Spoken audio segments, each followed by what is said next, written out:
पंचांगानुसार प्रत्येक महिन्यात 2 एकादशी येतात. एक एकादशी कृष्ण पक्षात तर दुसरी एकादशी शुक्ल पक्षात येते. एकादशी तिथी ही विष्णू देवाला समर्पित असून सनातन धर्मात एकादशीला खूप महत्त्व दिले आहे. त्यानुसार फाल्गुन महिन्यातील एकादशी तिथी 20 मार्च रोजी आहे. फाल्गुन महिन्यात येणाऱ्या या तिथीला आमलकी एकादशी म्हणतात. या दिवशी भक्तिभावाने श्रीहरी विष्णू आणि देवी लक्ष्मीची पूजा केल्याने सर्व मनोकामना पूर्ण होतात. यासह घरात सुख समृद्धी नांदते.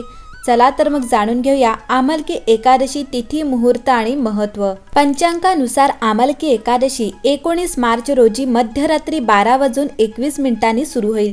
उदय तिथीनुसार बुधवार 20 मार्चला एकादशीचं व्रत पाळलं जाणार आहे. आमलकी किंवा आमला एकादशीचे व्रत गुरुवार 21 मार्चला सोडलं जाणार आहे. उपवास सोडण्याची वेळ दुपारी 1:41 पासून ते 4:07 असणार आहे. यावेळी पारण करून व्रताची समाप्ती करावी. या एकादशीला आवड्याचं महत्त्व इतकं का? साधारणपणे होळीपासून शरद ऋतू संपून वसंत ऋतूचा आरंभ होतो. वसंत ऋतूत तापट उन्हाळा अनुभवायला मिळतो. अशात गोष्टी फार उष्ण होऊ लागतात. त्यावर उपाय म्हणूनही आवळ्याकडे पाहिलं जातं. आवळ्याचे औषधी गुणधर्म आणि उपयोग अनन्यसाधारण आहेत. मधुमेह, हृदयाचे आजार, पचनक्रिया, वजन कमी करणे, हाडे मजबूत करणे, डोळ्यांसाठी गुणकारी, संसर्गापासून संरक्षण करणे असे आवळ्याचे अनेक उपाय आहेत. म्हणूनच आमलकी एकादशीच्या दिवशी भगवान विष्णू आणि माता लक्ष्मी यांचे वास्तव्य असलेल्या आवळ्याच्या झाडाची पूजा केली जाते. म्हणून तिला आमलकी एकादशी म्हणतात. आवळ्याच्या झाडावर या दोहोंचा वास असतो असे म्हणतात. त्यामुळे आवळ्याच्या झाडाची पूजा केल्याने भगवान विष्णू आणि माता लक्ष्मी प्रसन्न होऊन सुख समृद्धीचा आशीर्वाद देतात. घरात सुबत्ता नांदते. तसेच या दिवशी उपवास देखील केला जातो. धार्मिक मान्यतेनुसार विष्णू देवाला समर्पित असे आमलकी एकादशीचे व्रत खूप महत्त्वाचे आहे. या दिवशी व्रत केल्यानं सौभाग्य, समृद्धी आणि आनंदात वृद्धी होते.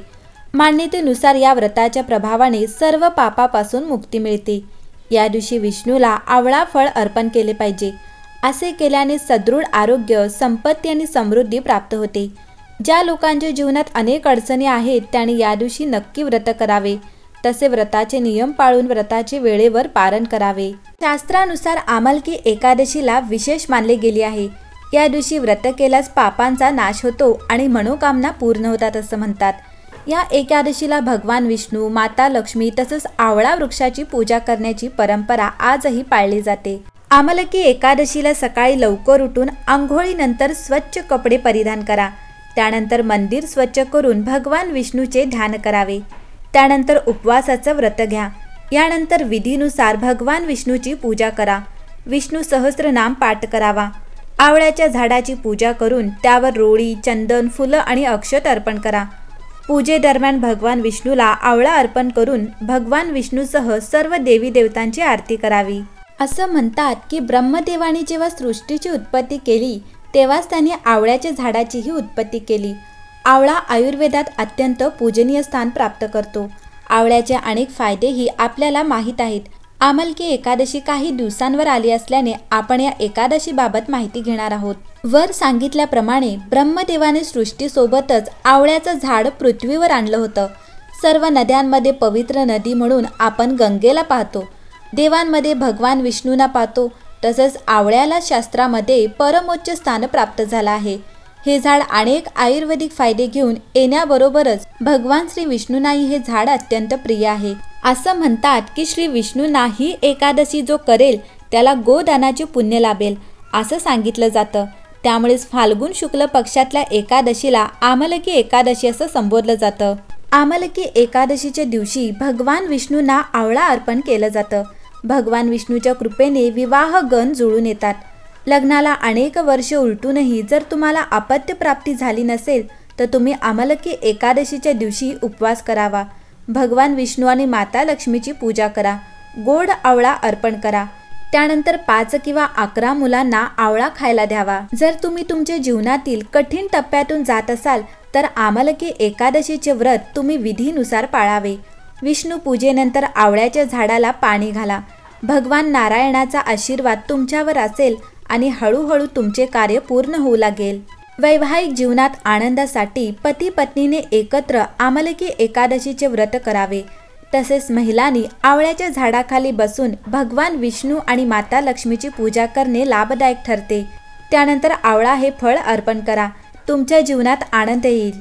आमलकी एकादशीला भगवान विष्णूची पूजा करून आवळा अर्पण केल्याने सुख शांती लाभते। त्यानंतर आसनावर बसून ओम दामोदराय नमः या मंत्राचा जप करावा।